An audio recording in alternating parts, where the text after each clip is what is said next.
할렐루야.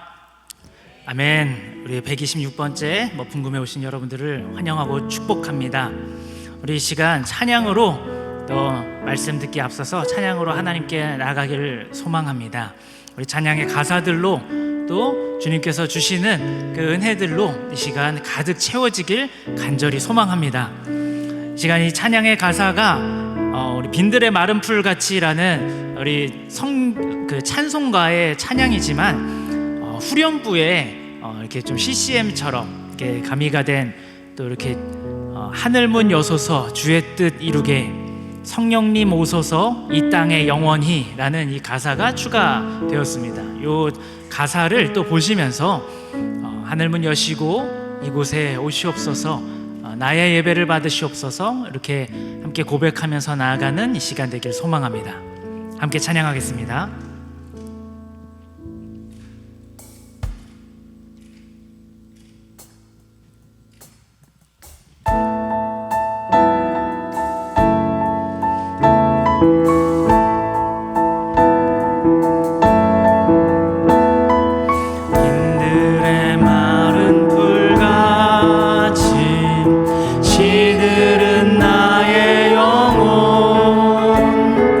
주님의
성령님께서 이 자리에 임하여 주신 줄 믿습니다. 성령님 어느 곳에서나 어디에서나 함께 하시는 분이시지만 우리가 그것을 잘 느끼지 못하면서 살아갈 때가 더 많은 것 같습니다. 그렇기 때문에 우리는 더 간절히 바라면서 이렇게 기도하는 것입니다. 성령님 이곳 가운데 임하여 주시옵소서. 성령님 이곳 가운데 임하셔서 나를 만나 주시옵소서. 성령님 이곳 예배당을 가득 채워주셔서 내가 오늘 말씀을 듣고 기도할 때에 성령님 그 음성을 듣고 가는 시간 간절히 되길 원하오니 이 시간 임하여 주시옵소서. 그렇게 간절히 우리가 고백하는 것일 것입니다. 우리가 그렇게 고백하는 가운데 성령님께서 실제로 이곳에 임하시고 우리를 만나 주실 줄 믿습니다. 아멘. 우리가 그렇게 고백하면서 더욱더 신나게 찬양하는 이 시간 되길 소망합니다. 함께 박수 치면서 찬양하겠습니다.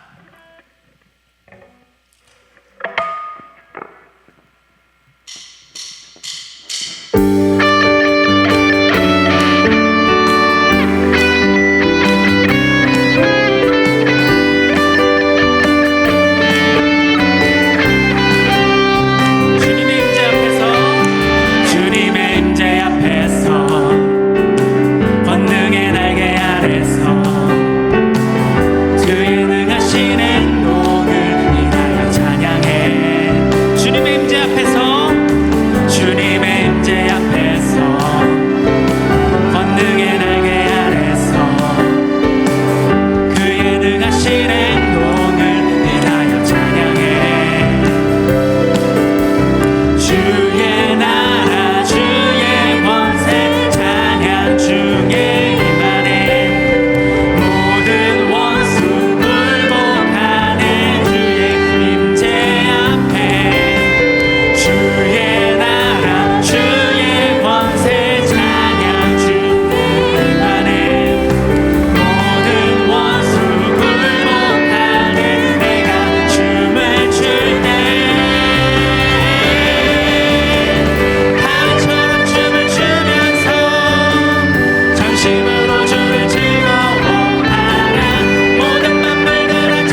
찬양할 곡은 아름답고 놀라운 주 예수라는 곡입니다.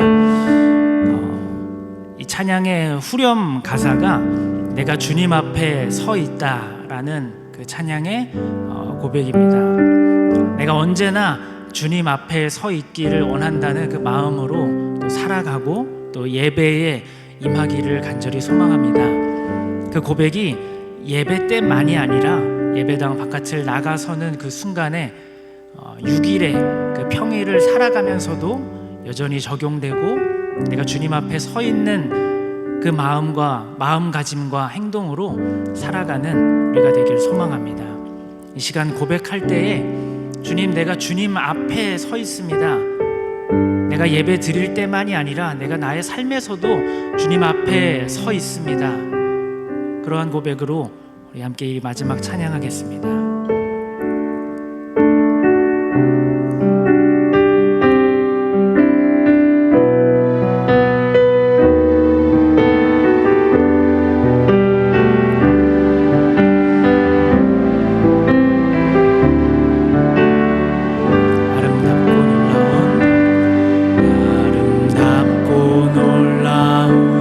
주 예수 말로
기도하길 원합니다.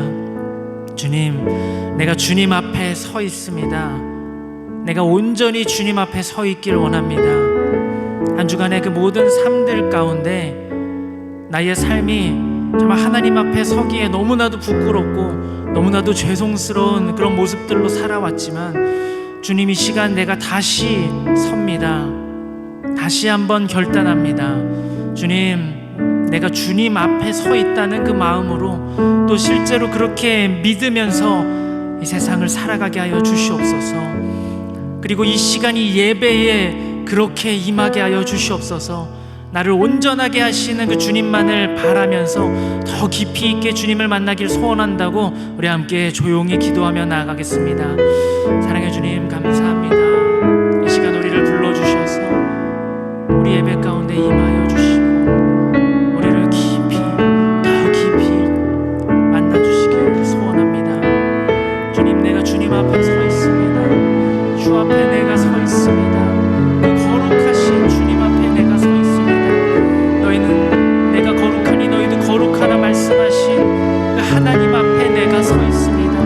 한 주간의 삶의 모습이 전혀 거룩과는 멀어진 삶을 살아왔을지라도 이 시간 다시 한번 나아갑니다. 다시 한번 용기 내서 주님 앞에 나아갑니다. 주님, 나의 삶을 온전히 주님께 드리오니 주 앞에 서 있다는 그 마음으로 우리가 살아가게 하여 주시옵소서.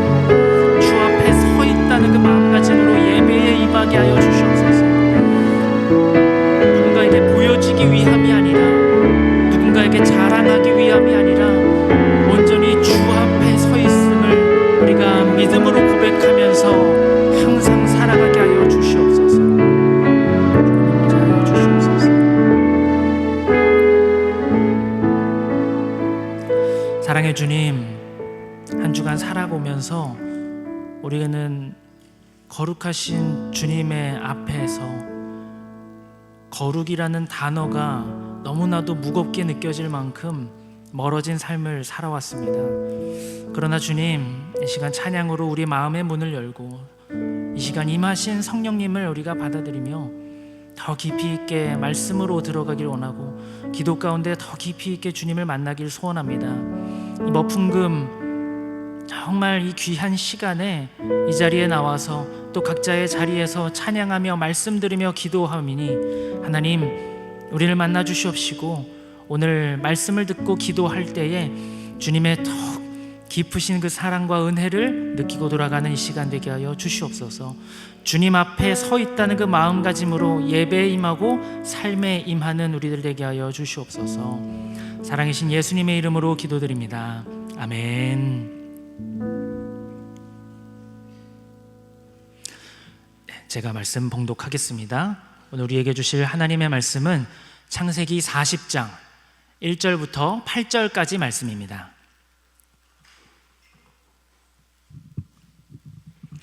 창세기 40장 1절부터 8절까지 말씀을 제가 봉독하겠습니다.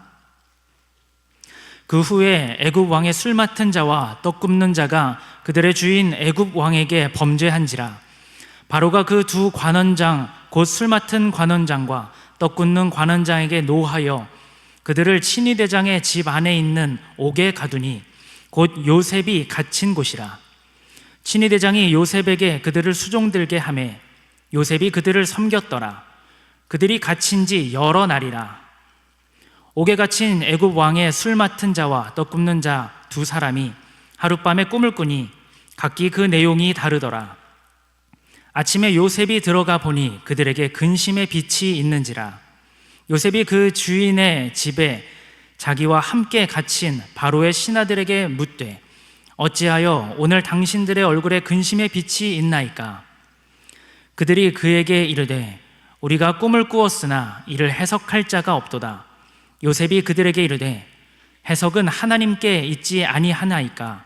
청하건대 내게 이르소서. 이는 살아계신 하나님의 말씀입니다. 아멘.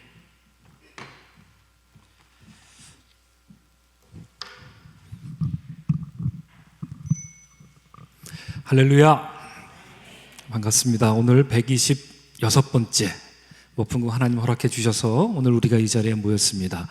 지난주에도 그랬는데요. 오늘도 방금 우리 김창훈 선생님과 우리 싱어들이 함께 찬양한 그 마지막 노래가 이 가슴을 탁 치고요.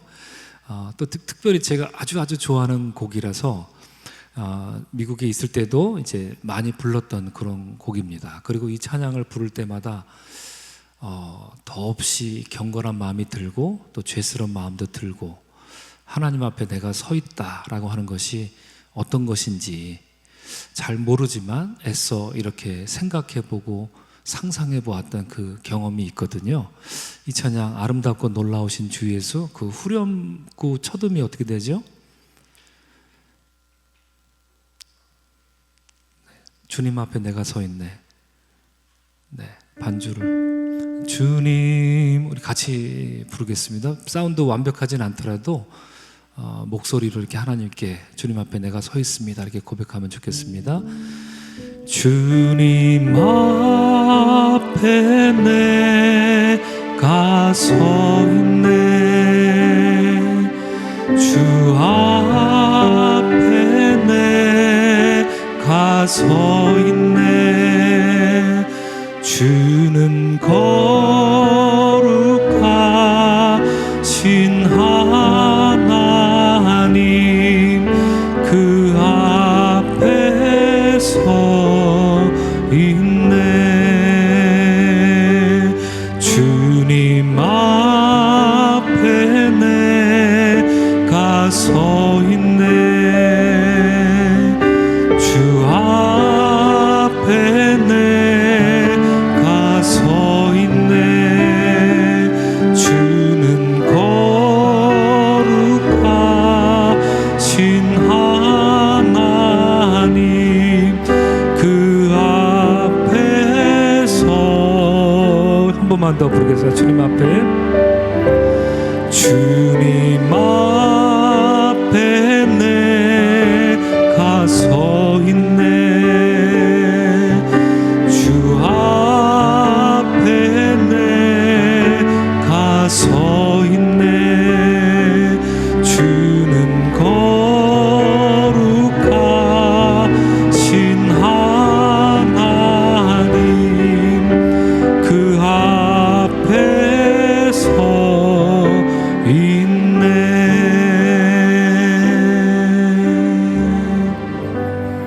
은혜 주님 감사합니다. 오늘도 126번째 우리에게 거룩한 날을 허락해 주시고 또 주님 앞에 앉고 서게 하시니 감사합니다.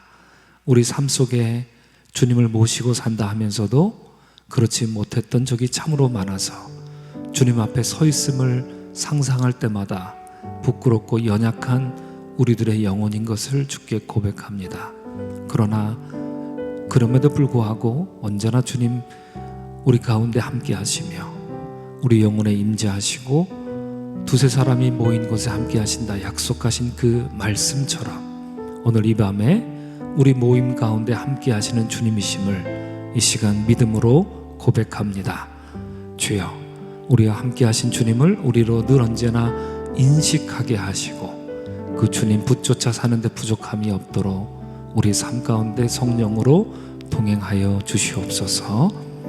모든 것 축복하고 감사하며 예수님 이름 받들어 기도합니다. 아멘. 아멘. 다시 한번 인사하겠습니다.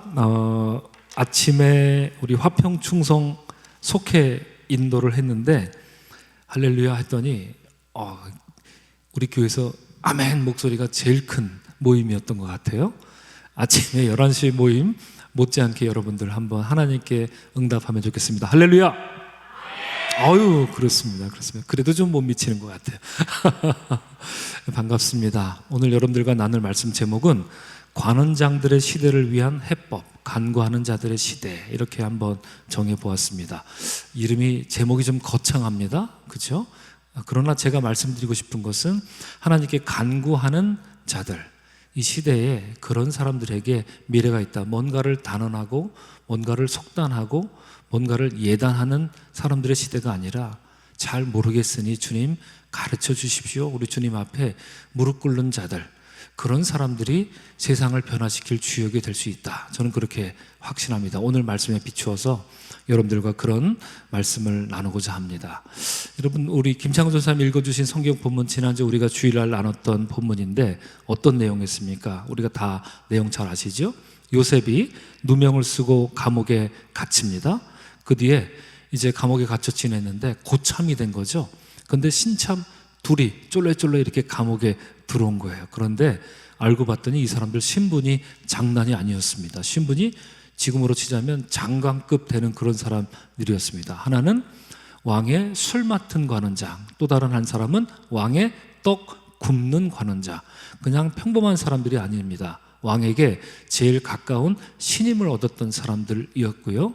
더더군다나 여러분, 그 재정일치 사회에서 종교와 정치가 일치했던 그런 사회 속에서 떡을 구워서 이것은 왕에게 먹는 걸 제공하는 정도가 아니라 제사를 드릴 때 그 제사 음식까지도 관장하는 사람이었기 때문에 굉장한 막강한 권력을 갖고 있었던 사람, 두 사람 대표로 바로 왕의 술 맡은 관원장과 떡 굽는 관원장, 이 두 사람이 왕에게 죄를 지었다 하는 그런 이유로 감옥에 갇힌 겁니다.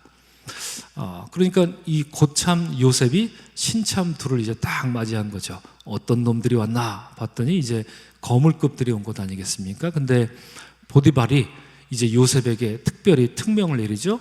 그 두 사람을 잘 섬겨줘라. 왜 그랬을까요? 이 사람들이 나중에 풀려나면 자기가 좀 이 두 사람 덕을 좀 보고 싶었던 그런 속셈이 아마 있었을 거라 우리가 상상해 볼 수가 있습니다. 그래서 주인이 그렇게 명령하니 요셉은 이 두 사람을 열심히 감옥에서 섬겼습니다. 잘 섬겼죠. 그러던 섬기던 중에 어느 날 아침이었습니다. 문을 열고 이제 밤새 기침하셨습니까? 강령하셨습니까? 어르신들 하면서 인사를 딱 하려고 봤더니 이 두 사람 얼굴이 근심의 빛이 이렇게 휩싸였던 거죠. 그 근심의 빛을 제가 어떤 걸로 여러분들에게 설명해 드리면 이해시킬 수 있을까 하다가 제가 지난주에 인용했던 책이 있습니다. 그게 뭐였죠? 도스토옙스키의 죄와 벌이었습니다. 그렇습니다. 죄와 벌. 거기에 주인공 라스콜리코프가 처음에 1장에서 책을 딱 펴자마자 아주 고리대금 업자 할머니를 잔인하게 죽여요. 근데 죽이면서도 나는 죽여도 돼. 이런 사람은 죽어도 싸. 이런 마음 가지고 담대하게 이제 범죄한 거죠. 근데 오래 가지 못합니다. 그래서 사람을 내가 죽였다라고 하는 그 공포, 죄책감 이런 게 물려오면서 페이지, 제가 잠깐 말씀드렸지만 10페이지 넘게 이 라스콜니코프가 얼마나 죄책감에 시달렸는지 안절부절 못하는, 낮인데도 밤인 줄 알고 밖에서 들리는 소리도 굉장히 귀에 거슬리게 들리고 앉아있지도 못하고 서있지도 못하고 누워있지도 못하고 생각이 여기저기 중구난방으로 막 흩어지는 그 장면을, 여러분, 한 사람의 이런 아픈 불안한 심리를 10페이지 동안 묘사했다고 한번 생각을 해보십시오. 와, 도스토옙스키는 이 장면만으로도 굉장한 작가가 아닐까 이런 생각이 드는데요. 그래서 여러분들께 그 장면을 제가 잠깐 소개해 드렸어요. 아마 이 두 사람이 그랬을 것 같아요. 모르긴 몰라도 벌벌벌벌 막 떨고 있었을 것이고 얼굴은 이미 흑빛이 돼 있었을 것이고, 그러면서 누워있지도 못하고 서있지도 못하고 앉아있지도 못하고 그냥 요셉이 왔는데 인사는커녕 그냥 막 넋이 나간 사람처럼 이렇게 그런 모습을 봤겠죠. 이 정도 돼야 이제 그것이 근심의 빛이 이제 가득했다, 이런 표현을 성경이 이제 쓸 수 있는 거죠. 아무 때나 쓰는 표현이 아니라 그냥 뭐가 걱정스러워서 그냥 고개 떨구고 있는 그런 장면이 아니었던 겁니다. 그래서 왜 그랬습니까? 자초지종을 이제 물었던 거죠. 자초지종을 묻자 그들이 대답합니다. 우리가 어젯밤에 꿈을 꿨는데 둘 다 다른 꿈을 꿨는데 이 꿈이 무슨 꿈인지 도대체 해석할 수가 없다, 이렇게 말했던 건 아닙니까? 그래서 요셉이 그들에게 말했던 아주 명대사가 있죠. 뭐라 그랬습니까? 해석은 누가 하신다? 하나님이 하신다. 그렇습니다. 그들이 그에게 이르되 우리가 꿈을 꾸나 이를 해석할 자가 없도다 말하자 해석은 하나님께 있지 아니하니까 나는 하나님의 통로로 사용될 수 있습니다. 청하거니 내게 말씀하옵소서, 이렇게 요셉이 말합니다. 그리고 꿈을 해석해 주죠. 그 꿈 해석해 주는 것이 이제 9절 이하부터 이렇게 쭉 나오는데 결과는 어땠습니까? 요셉은 둘 다 당신들 머리가 들릴 것입니다, 이렇게 두 사람에게 다 그렇게 해석을 해줍니다. 그런데 결과는 어땠습니까? 한 사람은 머리를 들었다가 전직에 복권이 됐습니다. 회복이 됐습니다. 다른 한 사람, 떡 굽는 관원장은 어땠습니까? 왕이 먹을 음식을 새에게 이제 빼앗긴 그런 꿈을 꾼 것 아닙니까? 결과적으로. 그래서 그는 이제 나무에 매달려 새가 쪼아먹게 이렇게 죽음을 당했다 하는 이런 결과가 났습니다. 이 시대를 생각해 볼 때 여러분, 저는 우리 시대가 만약에 떡 굽는 관원장의 꿈, 그 다음에 술 맡은 관원장의 꿈이라고 한다면 우리 시대가 꾸고 있는 꿈은 무엇일까? 저는 이 본문을 읽으면서 묻게 되더라고요. 우리 시대가 주여 결코 이 떡 굽는 관원장이 꾼 그 꿈이 아니어서 이 시대가 결국 이렇게 패망하고 쇠락의 길로, 멸망의 길로 가지 않도록 주여 불쌍히 여겨주옵소서, 이런 기도가 그 본문 말씀을 읽으면서 저절로 생각이 나더라고요. 그래서 오늘날 이 시대 사람들을 생각해보면 우리는 여전히 계속 꿈을 꿉니다. 미래에 대한 환상을 가지고 있고 뭔가를 계속 개발하고 만들고 뚝딱거리고 또 실제로 꿈도 꾸고 살아가고 있습니다. 그러나 그 꿈이 내가 하는 일이 무엇인지 정녕 알지 못한 채로 살고 있는 이런 시대가 아닐까 생각을 합니다. 그래서 저는 오늘날의 시대를 이끌어서 관원장들의 시대, 이 두 관원장 말입니다. 그죠? 이 두 관원장의 시대, 위기의 시대를 살고 있다. 그래서 살 것이냐 아니면 죽을 것이냐, 이 기로에 우리 시대가 놓여 있다. 그런데 이 꿈에 대한 해석은 오직 하나님만이 하실 것이다라는 이 요셉의 말이 참으로 두렵고 떨리는 그런 하나님 말씀으로 우리 시대를 이 말씀을 통해서 보게 되었습니다. 자, 여러분, 이 떡 굽는 관원장이 결국 매달려서 새에게 쪼아서 이렇게 죽게 될 것이다, 이런 이야기를 들었지 않습니까? 그래서 문득 이렇게 죽임을 당했던, 이것으로 인해서 고통당했던 그리스 로마 신화에 나오는 어떤 인물이 하나 생각이 났어요. 여러분 혹시 아십니까? 프로메테우스라는 인물이 있죠. 이 프로메테우스는 어떤 일을 한 사람입니까? 바로 제우스 신의 횃불을 훔쳐다가 그걸 인간에게 가져다 준 죄로, 그죠? 내 이놈, 감히 불을 훔치다니. 그래서 이제 이미지를 보여주십시오. 네, 코카서스 저 산에 이렇게 묶고 쇠사슬로 묶고 움직이지 못하게 해서 지금 큰 새가 와서 그의 심장을 이렇게 쪼아먹는 이런 형벌을 받았던 그런 인물, 바로 그리스 신화의 프로메테우스라는, 인간을 너무 생각한 나머지 인간을 이롭게 하고자, 뭘 하면 인간이 이로울까, 인간을 이롭게 하고자 너무 생각한 나머지 이런 형벌을 받게 된 사람이 바로 프로메테우스라는 그런 인물이었습니다. 근데 여러분, 이 그리스 로마 신화에 보면 이게 끝이 아닙니다. 이 프로메테우스와 관련된 또 다른 이야기가 연결이 되는데, 어떤 일이 연결이 되냐면, 여러분 잘 아시죠? 판도라의 상자라는 말 들어보셨죠? 그렇습니다. 그래서 이 제우스 신이 판도라라고 하는 이 최초의, 그리스 로마 신화에 나오는 최초의 여성이에요. 예. 판도라를 만듭니다. 그래서 판도라를 만들어서 이제 이 선물로 이제 주는데, 그 선물을 줘서 결혼을 하게 합니다. 에피메테우스라는 또 다른 이 프로메테우스의 동생에게 이 여인을 주는 거죠. 그래서 둘이 결혼해서 잘 살아라, 이렇게 했던 거예요. 그런데 시집 보낼 때 제우스가 뭘 하나 딸려 보냅니다. 그게 뭘까요? 상자입니다. 이걸 주면서 절대로 열지 말라, 이랬던 거예요. 그죠? 네. 그래서 에피메테우스랑 판도라는 이렇게 소꿉놀이 하면서 잘 살고 있다가 어느 날 우연히 판도라가 근데 저 상자엔 도대체 뭐가 든 거지? 이런 궁금한 그런 생각이 들었던 거예요. 그래서 이 상자를 열었습니다. 그랬더니 뭐가 쏟아져 나옵니까? 거기서요? 예, 바로 저 그림인데요. 뭐가 쏟아져 나옵니까? 거기서 시기, 질투, 분노, 저주, 욕심, 질병, 죽음, 이런 것들이 막 쏟아져 나온 거죠. 질병에서부터, 저 상자로부터 막 쏟아져 나온 거죠. 그래서 깜짝 놀란 것 아닙니까? 판도라가.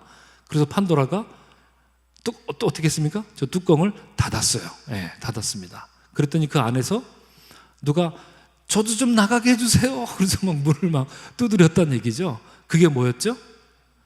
네? 희망. 그렇습니다. 예. 희망이 저도 좀 나가게 해주세요. 그래서 희망은 보존돼 있다, 이겁니다. 예. 희망은 보존돼 있다. 이것이 주는 교훈이었던 거죠. 자, 우리 시대가 지금 이렇지 않습니까? 판도라의 상자가 지금처럼 열린 시대가 또 있겠습니까? 예. 그래서 저는 지난주에 설교 때 우리 시대를 일컬어서 두 가지로만 정리를 했어요. 그게 뭐냐면 인공지능 시대, 그리고 기후 재난의 시대, 이렇게 두 가지로만 정리를 했는데, 저는 뭐 여러 가지로 정리할 수 있을 것 같습니다. 포스트 모던 시대, 뭐 이런 얘기, 학문적으로도 그렇게 얘기할 수 있고요. 또 제가 즐겨 쓰는 표현 여러분 많이 들어보시지 않습니까? 초월을 어떻게 한 시대? 상실한 시대. 그렇습니다. 초월을 상실한 시대를 우리가 살아가고 있어요. 오늘날 현대인들의 사고방식, 관념, 생활 양식을 가만히 보면 이 초월적인 걸 생각하지 않고 그냥 눈에 보이는 거에 이렇게 급급한 그런 삶을 살아가고 있죠. 눈에 보이지 않는 건 별로 관심 두지 않아요. 그런 시대를 살아가고 있는 시대가 바로 우리 시대입니다. 이 초월을 어떻게 회복해야 되는가? 사실 목사로서 한 사람의 신앙인으로서 저에게 가장 큰 화두가 그겁니다. 이 초월을 어떻게 회복할 수 있을까? 저는 이걸 회복하고 싶어서 몸부림치는 사람 중에 한 사람인 것 같아요. 그리고 또 제가 자주 하는 말 있죠? 오늘날의 시대를 뭐라고 정리하냐면 정보에 무엇된 시대? 중독된 시대. 정보의 홍수 시대. 이건 1990년대에 막 인터넷이 막 나오면서 그때 이런 표현을 막 썼거든요. 예. 인터넷이라는 게 나와. 그게 뭔데? 세계가 다 망으로 연결돼. 뭐 정말? 어떻게 그게 가능해? 그때는 그런 개념도 너무 낯설어가지고 그런 시대가 진짜 올까 했는데 빌 게이츠가 단번에 세상을 그렇게 만들어버렸잖아요. 그죠? 와, 그래서 야, 정보가 저 지구촌 끝에 있는 정보가 하루면, 뭘 하루에 그냥 클릭 한 번으로 바로 내 손 안에 정보 턱턱턱 주어지는데, 지금 이 시대는 정보의 홍수 시대가 아니라 그러지 않으려고 해도 정보가 우리 머릿속으로, 눈으로, 귀로 계속 전달되죠.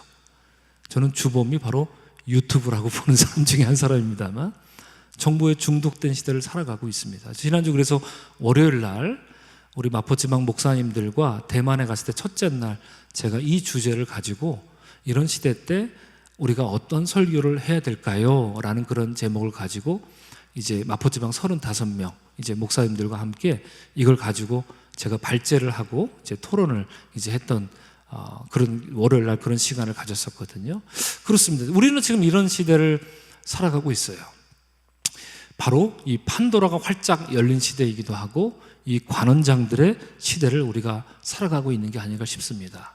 그럼 오늘날 이런 시대를 살아가는 우리에게 있어서 가장 중요한 것, 우리는 어떤 사람이 되어야 할까 생각을 해보다가 여러 가지 방법으로 여러분들에게 말씀을 나눌 수 있는데, 지난주일에는 그래서 하나님이 해석자이십니다, 우리 이거 붙들고 삽시다, 이렇게 말씀을 나눴거든요. 그런데 그리스 로마 신화에 제가 2명의 이름을 얘기했습니다. 3명이죠.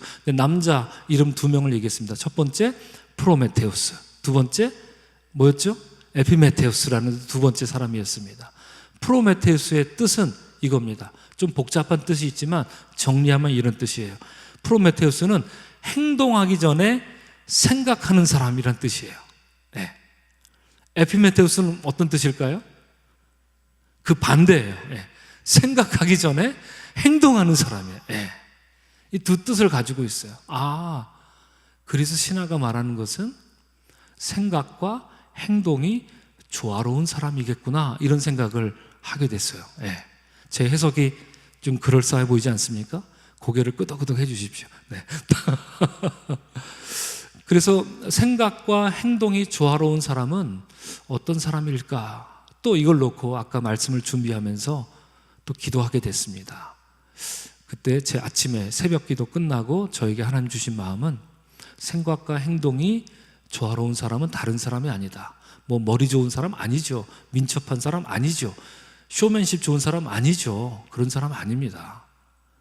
어떤 사람일까? 바로 하나님께 간구하는 사람이다.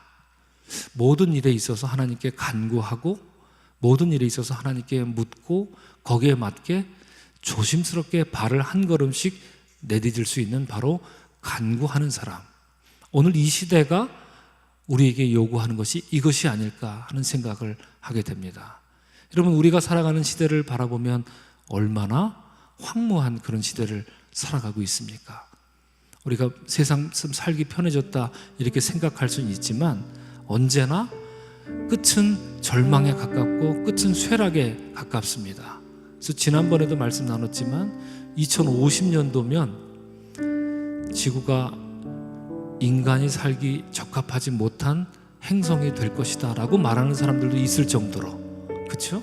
지금처럼 살면, 인간이 변화되지 않고 지금처럼 살면 2050년이면 지금으로부터 25년 뒤, 제 나이로 치면 제가 한 50살쯤 되었을 때, 죄송합니다, 제가 은퇴하고 그저 한 80세쯤 됐을 때, 그때는 이제 우리 도훈이가 30살 이때인데, 와, 30 몇 살 이렇게 되겠죠.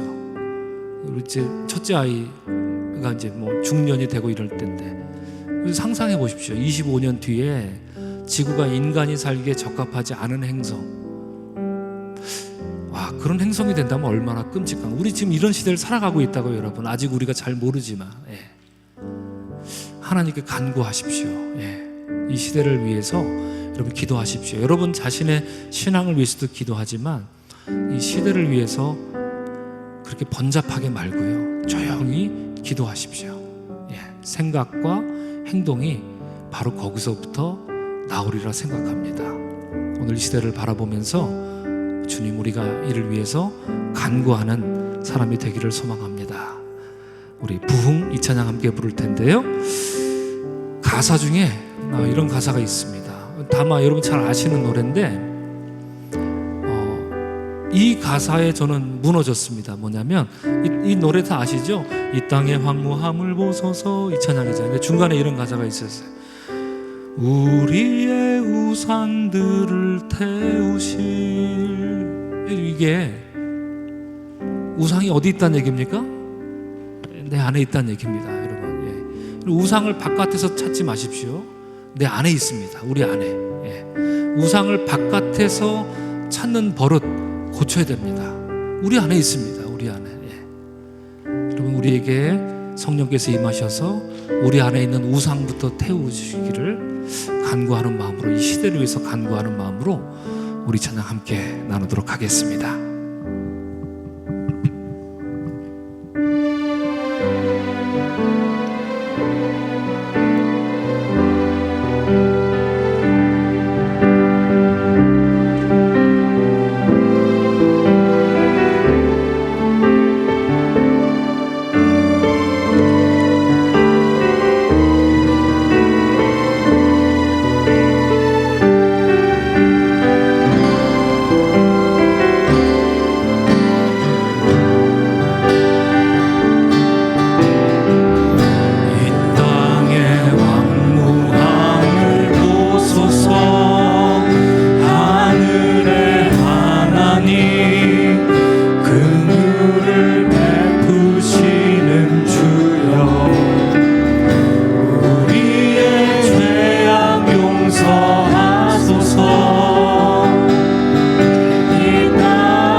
하늘의 하나님, 하늘의 하나님, 긍휼을 베푸시는 주여, 긍휼을 베푸시는 주여, 우리의 죄악 용서하소서. 주님 이 땅 고쳐주소서. 이 땅 고쳐주소서.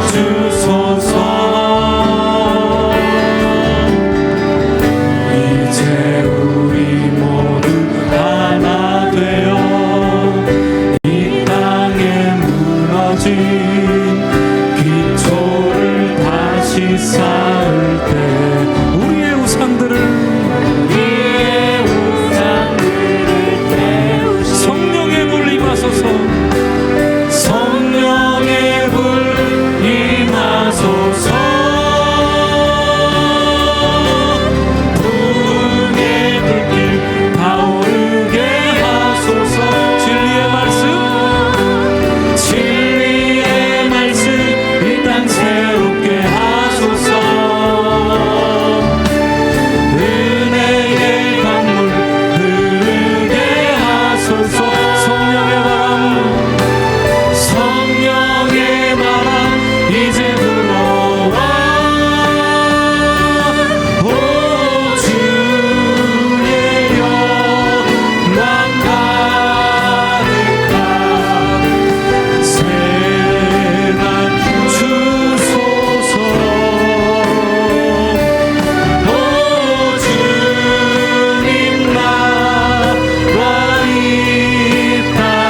은혜의 주님, 언제나 긍휼을 베푸시기를 주저하지 않으시는 주님 감사합니다. 우리는 관원장들의 시대를 살아가고 있습니다. 우리는 판도라의 상자가 활짝 열린 세상을 살아가고 있습니다. 그래야 우리 주변에, 우리 안으로 밖으로 시기와 질투와 저주와 모욕과 혐오와 또 죽음과 절망이 가득합니다. 이 땅은 황폐해졌습니다. 황무해졌습니다. 주여, 우리로 하여금 세상을 사는 지혜가 무엇인지 주님께 간구하는 백성으로 살게 하여 주시옵소서. 겸손히 언제나 무엇을 하든, 무엇을 생각하든, 무엇을 말하든, 무엇을 행동하든 간구함이 앞서는 믿음의 사람들 되게 하여 주옵소서. 그것이 이 관원장들의 시대를 살아가는 해법이 되는 줄로 믿습니다. 그리하여 우리도 요셉처럼 해석은 하나님께 있사오니 내게 청하소서, 이러한 요셉의 시대를 맞이할 수 있도록 우리 모두가 먼저 무릎으로 주님께 나아가도록 주여 긍휼을 베풀어 주시옵소서. 그래 이 땅에 성령의 바람이 불고 성령의 단비가 내리고 성령께서 행하시는 대로 붙쫓아 행하는 사람들이 하나 둘씩 많아짐으로 이 세상의 황무한 저 벌판에 꽃이 피고 새가 오는 하나님 나라 조금씩 만들어갈 수 있도록 인도하여 주시옵소서. 감사하신 예수님 받들어 축복하며 기도합니다. 아멘. 아멘. 이제 함께 기도 제목 나눌까요? 오늘 말씀을 통한 기도 제목은 주님 이 땅의 황무함을 보소서. 우리 주님께 우리가 바라보는 황무함 있죠? 안타까운 마음으로 바라보는 여러 가지 문제들이 있을 겁니다. 참 많죠. 셀래야 셀 수가 없을 정도로 굉장히 많은데 주님 보고 계시지요? 간구합니다. 우리에게 해법을 알려주십시오. 그리고 우리는 간구하는 사람 되게 하여 주옵소서. 겸손히 기도하면 좋겠습니다. 또 올 한 해 벌써 이제 10월 11월 벌써 창세기 40장 41장 이번 주 이어서 설교하게 되는데 이제 정말 멀지 않았습니다. 이제 10번도 안 남은 것 같아요. 그럼 우리는 이제 대림절을 맞이하고 또 다른 새해를 맞이하게 될 텐데 하나님 언약 백성답게 살아갈도록 먼저 간구하며 살게 인도하여 주시옵소서. 기도하시길 바라고요. 또 하반기 계획, 또 추수감사 때가 또 머지 않았습니다. 추수감사 때 이번에는 좀 다른 걸 한번 해보려고 그래요. 그래서 오늘 아까 우리 목회부 회의 때 감사 노트를 한번 써보자. 그래서 하루에 10가지씩 뭐 할 뻔했는데 하지 않게 해주셔서 감사합니다. 이렇게 감사 제목을 한번 적어보면 어떨까. 한번 이렇게 아마 여러분들께 곧 안내가 나갈 겁니다. 그런 시간 가지려고 합니다. 풍성한 감사의 열매를 맺을 수 있기를 바라고요. 또 속회, 더 풍성한 속회 모임 이루어져서 또 내년에는 선교회도 그렇고 속회도 개편을 준비하고 있는데 정말 은혜롭게 잘 개편이 되기를 여러분 위해서 기도해 주시기를 바라고요. 또 우리 학생들 있습니다. 이제 20일 남았는데 우리 아이들 이름만 우리 정겹게 누구누구야 이렇게 한번 불러보겠습니다. 시작. 민규야, 세원아, 정인아, 우진아, 초은아, 동현아, 걱정하지 마라. 우리가 간구하고 있다. 너희들도 세상에 나갈 때 하나님께 먼저 간구하는 너희가 되기를 바라고 언약 백성으로 튼실하게 믿음과 소망을 갖고 살기를 바란다. 우리 이렇게 여러분 아이들 이름 한 번씩 불러가면서 기도해 주시기를 바랍니다. 전능하신 나의 주 하나님 이제 부를 텐데요. 내일도 우리가 TBC 모임이 있고 또 속회 또 지역장님들 모임이 또 있고 그렇습니다. 여러분 계속되는 이제 하반기 사역 위해서 특별히 기도해 주시기를 바랍니다.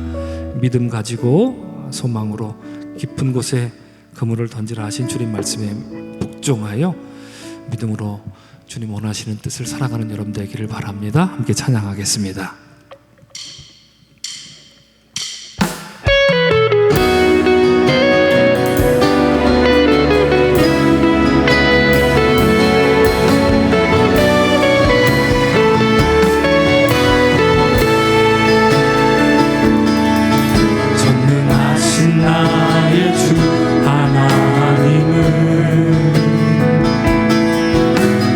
못하실 일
기도하겠습니다. 주여, 우리 주님 감사합니다. 오늘도 주께서 126번째로 우리에게 먹은 거 허락하시니 감사합니다. 주여, 우리가 아버지 하나님 기도할 제목들을 많이 가지고